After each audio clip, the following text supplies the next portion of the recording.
Yan guys, mga taong hindi na nakakaalam kung bakit nangyayari ito sa iyong RE Badya. Yung ano guys, pag ayaw na umakyat yung kurinti ng yung RE, nilagyan mo, ikabit mo yung voltmeter sa battery mo. Pag ayaw na tumaas guys, i-on mo yung light. Pag ayaw na tumaas, pag revolution mo yung voltmeter mo, bababa siya ng bababa. Ang nasisira yan guys, yung voltage regulator mo.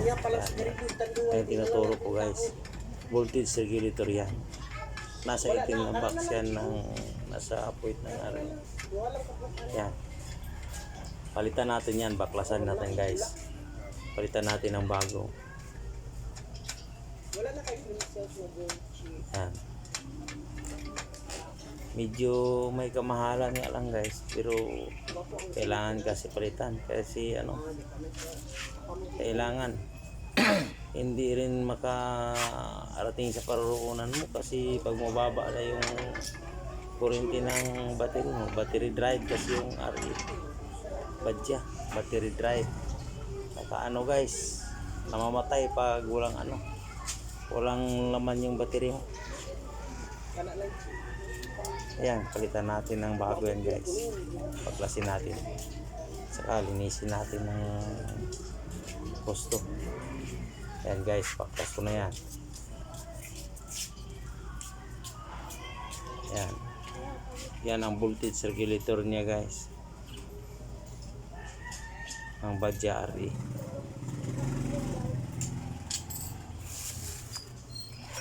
Yan,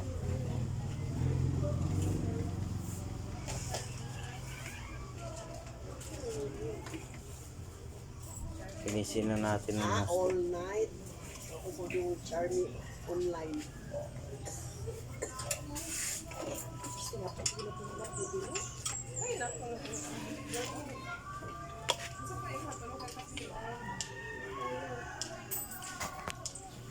yung mga nagka-problema sa Badya RE dyan guys, na naubusan ng kuryente, namamatay, ayaw na mag-charge. Pag maganda lang yung battery ninyo, nasisira yung voltage regulator niyan. Ayan, bumili ako ng bagong voltage regulator guys, genuine yan. Ayan o, ayan, may tatak talagang genuine parts galing India. Ito yung gamitin natin na pangpalit sa nasisira nating voltage regulator. Yan. Saka guys, pag nagpalit kayo ng voltage regulator, kung medyo may katandaan na rin yung spark plug nyo, palitan nyo na rin para hindi kayo magdalawang isip guys. Saka tingnan mo yung battery, baka yung battery sira na rin. Pag sira na rin ang battery, kahit nilitan mo ng bagong voltage regulator, ayaw pa rin mag-akyat yung voltahe niya guys. Makikita mo sa voltmeter mo, lagyan mo ng kakabitan mo ng voltmeter Dito sa mo sa layo para pag lula ka malalaman ng pag video ko. umakyat. Dapat Record mo. talaga pag Bawal. napalitan mo na yan, bago ng voltage regulator, dapat umakyat na yan.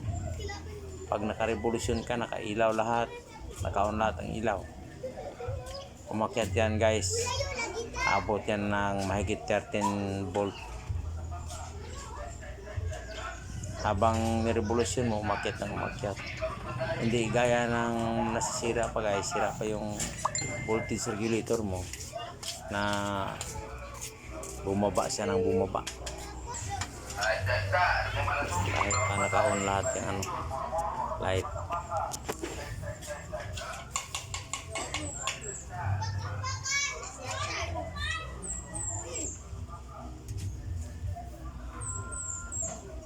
pasensya na kayo guys, nag-iisa na kasi ako walang nakakatulong sa paghawak ng camera, kaya yan,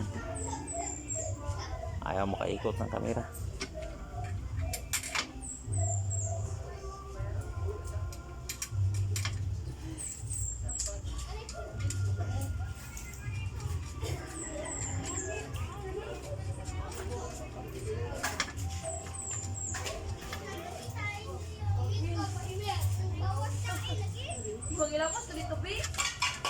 Ayan. Ipitan lang natin ng kung masyadong mahigpit guys, kasi baka basag din naman yung voltage regulator natin. Yung katamtaman lang ang higpit. Siguraduhin natin guys na yung socket niya hindi mababasa, kasi kung minsan basa yung socket dahilan kaya ng grounded.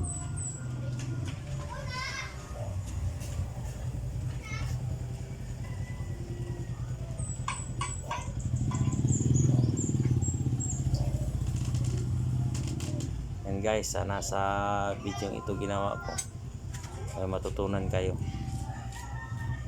kahit konti lang. Yan.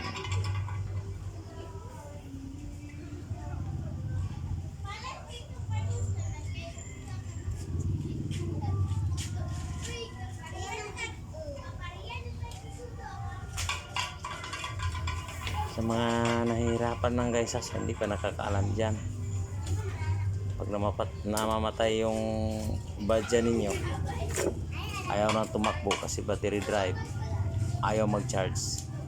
Tingnan nyo yung battery, pag ayaw pa rin mag-charge, okay yung battery nyo, ang nasisira yan guys, yung regulator ninyo, yung voltage regulator.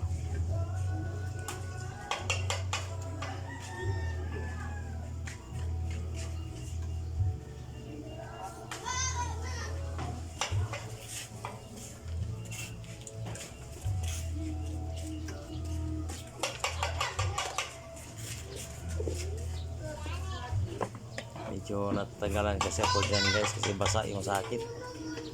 Linis ko nang linis. Ayan. Sinauli ko na yung takip guys. Sana may natutunan kayo sa video yung ginawa ko kahit papaano.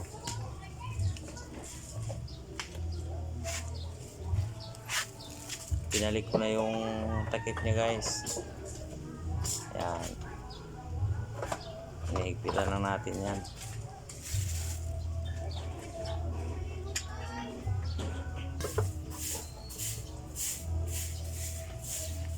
May dalawang tornilyo lang yan.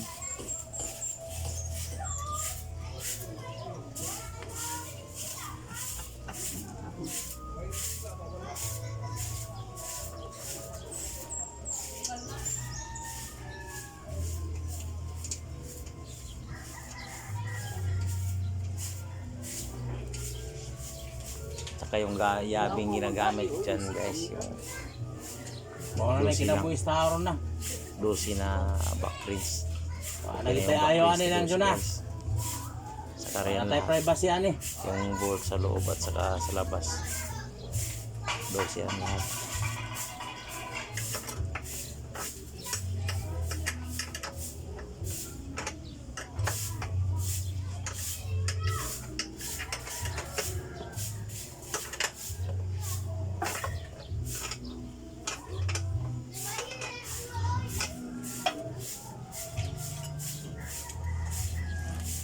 Salamat sa panonood nyo guys. Ayan, tapos